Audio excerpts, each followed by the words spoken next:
প্রবজ্জা কি? বৌদ্ধ শিক্ষা শুরু হতো একটা বিশেষ ধর্মীয় অনুষ্ঠানের মধ্যে দিয়ে, তাই হচ্ছে প্রবজ্জা। অর্থাৎ বৌদ্ধ মঠ বা বিহারে শিক্ষা পরিচালিত হতো, বৌদ্ধ বিহারে। সেখানে প্রবেশ করবার জন্য শিক্ষার্থীকে একটা বিশেষ অনুষ্ঠান, শিক্ষার্থীর বয়স যখন ৮ বছর হতো, ৮ বছর না হলে কিন্তু এখানে প্রবেশ করা যেত না। ৮ বছর বয়স হলে এই মঠে প্রবেশ করার আগে একটা অনুষ্ঠান হতো। সেই অনুষ্ঠানটা কি বলা হয়?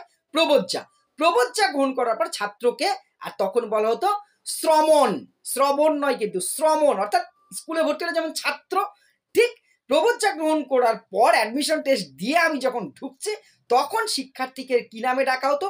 শ্রমণ। অর্থাৎ প্রবজ্জা হচ্ছে কি? বৌদ্ধ শিক্ষা শুরুর একটা যে অনুষ্ঠান, সেই অনুষ্ঠানটাকে বলা হচ্ছে প্রবজ্জা। আর প্রবজ্জা গ্রহণ করার পর শিক্ষার্থীকে বলা হতো শ্রমণ।